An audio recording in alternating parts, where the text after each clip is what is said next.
ఏపీలో ఎన్నికల సమరం ముగిసింది. అయితే ఎవరు గెలుస్తారు అనే విషయం మాత్రం ఉత్కంఠగానే ఉంది. తెలుగుదేశం కూటమి మేమే గెలుస్తామని చెప్తుంది. అలాగే అధికార వైఎస్ఆర్ కాంగ్రెస్ పార్టీ కూడా మేమే గెలుస్తామని చెప్తుంది. సో ఎవరు అంచనాలు అయితే వాళ్ళు ఉన్నారు. ఇక మెల్లగా ఈ నియోజకవర్గంలో ఎవరు గెలుస్తారు, ప్రముఖులుగా ఉన్న చంద్రబాబు నాయుడు గారు ఎంత మెజారిటీతో గెలుస్తారు, అలాగే జగన్ గారు ఎలా గెలుస్తారు అనే టాకులు కూడా బయలుదేరినాయి. అయితే గడిచిన 2-3 రోజులుగా వైసీపీ విపరీతంగా స్ప్రెడ్ చేస్తున్న ఇష్యూ కుప్పంలో చంద్రబాబు గారు ఓడిపోతారు అని. ఈ న్యూస్ అయితే ఎక్కువగానే స్ప్రెడ్ అవుతుంది. తెలుగుదేశం పార్టీ కౌంటర్ ఇవ్వడం కూడా మొదలుపెట్టింది. ఇటువైపు జగన్మోహన్ రెడ్డి గారికి భారీ మెజారిటీ పడిపోతుంది, ఒకవేళ కౌంటింగ్ అప్పుడు కరెక్ట్గా జరిగితే బీటెక్ రవి గారు గెలిచే అవకాశం ఉందని చెప్పి తెలుగుదేశం మీడియా కౌంటర్ ఇవ్వడం మొదలుపెట్టింది.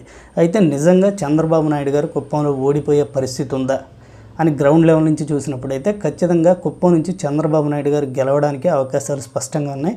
అయితే వైఎస్ఆర్ కాంగ్రెస్ పార్టీ అక్కడ వర్క్ చేసిన తీరు ఆధారంగా గమనిస్తే కనుక ఖచ్చితంగా చంద్రబాబు నాయుడు గారికి కుప్పంలో గడిచినసారి దాదాపు 30,000 చిల్లర మెజారిటీ వచ్చినట్టు కనపడుతుంది. ఈసారి ఆ మెజారిటీ కొద్దిగా తగ్గించే అవకాశాలు అయితే ఖచ్చితంగా కనపడుతున్నాయి. వైసీపీ ఆ యాంగిల్లో ట్రై చేసినట్టు కనపడుతుంది. చంద్రబాబును ఓడించడం అంటే డైరెక్ట్గా ఓడించకపోయినా కానీ ఆయన మెజారిటీ తగ్గించగలిగితే చంద్రబాబుని ఖచ్చితంగా నైతికంగా కొద్దిగా ఇబ్బంది పెట్టినట్టే అనే భావనలో వైసీపీ ఉన్నట్టు కనపడుతుంది. సో ఆ యాంగిల్లో ట్రై చేశారు ఖచ్చితంగా చంద్రబాబు మెజారిటీ తగ్గించడానికి. అదైతే కొంత వర్కౌట్ అయినట్టు కనపడుతుంది. సో ఈ రాబోయే ఎలక్షన్ ఫలితాల్లో చంద్రబాబు గారి మెజారిటీ తగ్గడానికి అవకాశాలు ఉన్నాయి అని వైసీపీ అయితే ఖచ్చితంగా బలంగా నమ్ముతుంది. మరి ఏమైంది అనేది రిజల్ట్స్ తర్వాతే చూసే అవకాశం ఉంది.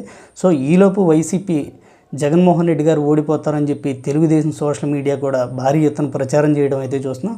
సో జగన్ ఓడిపోతారు, చంద్రబాబు ఓడిపోతారు, పవన్ కళ్యాణ్ ఓడిపోతారు అనేది కేవలం ఒకళ్ళ మీద ఒకళ్ళు పై చేయి సాధించడానికి చేస్తున్న ప్రయత్నాలుగానే చూడాలి తప్పించి ఖచ్చితంగా ఈ ప్రముఖులు ఎవరు చంద్రబాబు నాయుడు గారు కానీ, పవన్ కళ్యాణ్ గారు కానీ, అలాగే జగన్ గారు కానీ ఓడిపోయే దాఖలాలు అయితే కనపట్లేదు. వీళ్ళు ముగ్గురు కూడా మంచి మెజారిటీతోనే గెలిచే అవకాశాలు ఉన్నాయి.